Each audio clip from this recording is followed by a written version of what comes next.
Hi everyone, it's Janelle here, just doing my reflection for my digital story.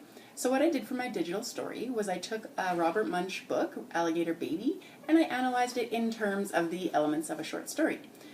In my module, this would come after a lesson on the elements of the short story in order to solidify the learning and give a concrete example of all of the parts together.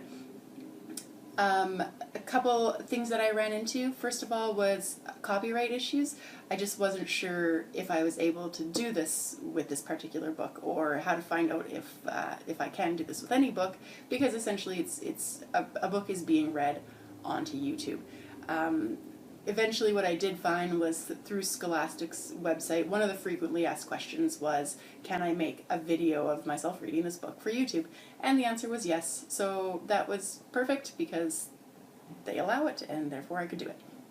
The other concern issue I had was with the sound.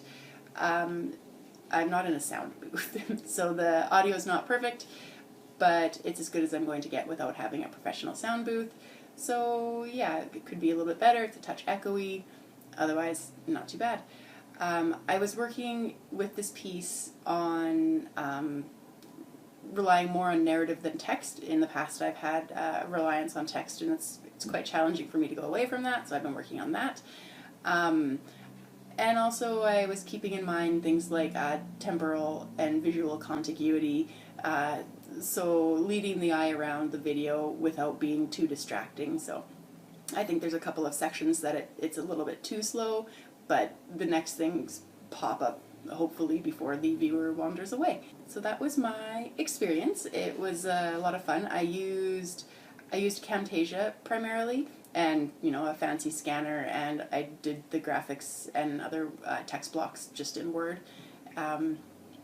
And then the sound is actually provided by Camtasia, so Camtasia is available for free through UBC, and I also just paid for the most recent upgrade, so that's nice because it does allow a lot of animation options as well as background music, that sort of thing.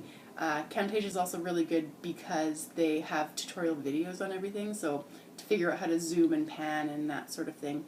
And the program itself is quite intuitive, but it is also quite complex. So if you have some time to spend with it, I would recommend it.